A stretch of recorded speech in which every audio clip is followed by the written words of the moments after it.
Welcome to the shadow screen. Warning, spoilers ahead. Some horror movies scare you, and some stay with you long after the credits roll. What makes John Carpenter's The Thing, 1982, powerful, scary, and timeless? John Carpenter's The Thing isn't just another sci-fi horror movie. It's a masterclass in paranoia, tension, and body horror that remains just as terrifying today as it was decades ago. But what makes it so powerful? Why does it still haunt audiences? Let's break it down. Deep in the frozen wasteland of Antarctica, a discovery is made, a life form buried in the ice for thousands of years. But this is no ordinary creature. It doesn't just kill, it becomes you. John Carpenter's The Thing is one of the most terrifying sci-fi horror films ever made. A story of paranoia, isolation, and a shape-shifting nightmare that turns man against man. But what if I told you this horror was inspired by real-world events? The origins of The Thing go back to 1938 when science fiction writer John W. Campbell Jr. published a chilling novella called Who Goes There?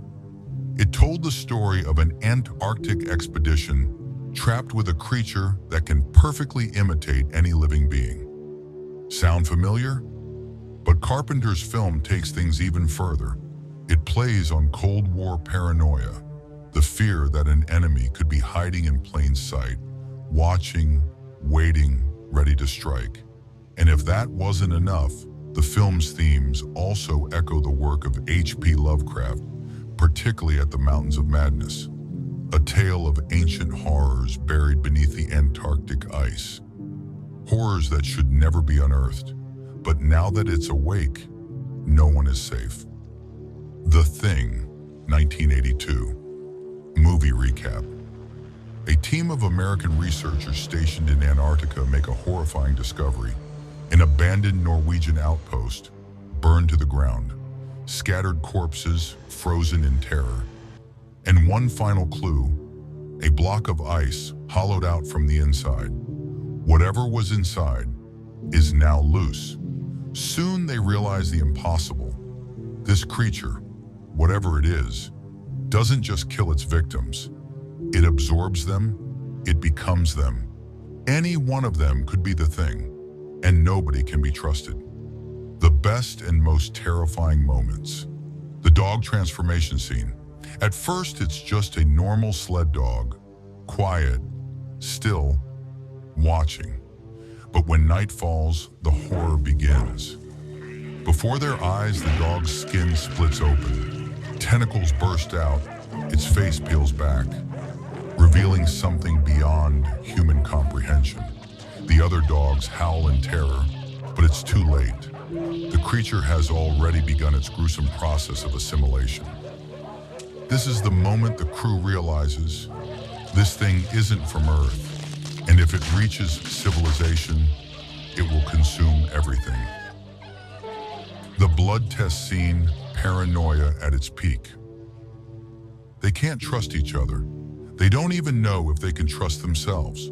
So MacReady comes up with a plan, a test. He takes blood samples from each crew member.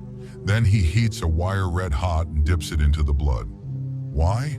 Because the thing is always alive, even down to its cells.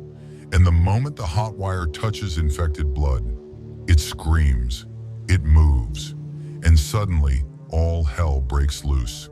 The tragic, chilling ending. One by one, the crew is picked off. In a desperate final battle, MacReady faces the ultimate horror, the fully transformed Blair Thing. With no other option, he sets the base ablaze, burying the thing beneath fire and ice. But then, silence. Snow falls, the station burns, and MacReady is left alone until Childs appears. But here's the question that has haunted horror fans for decades. Is Childs still human? Or is he the thing? The two men sit, staring at each other as the freezing cold creeps in. No answers, no escape, only one certainty. If the thing isn't dead, it's only a matter of time. Final thoughts. The horror that never ends. John Carpenter's The Thing isn't just a monster movie. It's a masterpiece of psychological horror, a story about trust, survival, and the fear that the real danger might be standing right next to you. The true terror.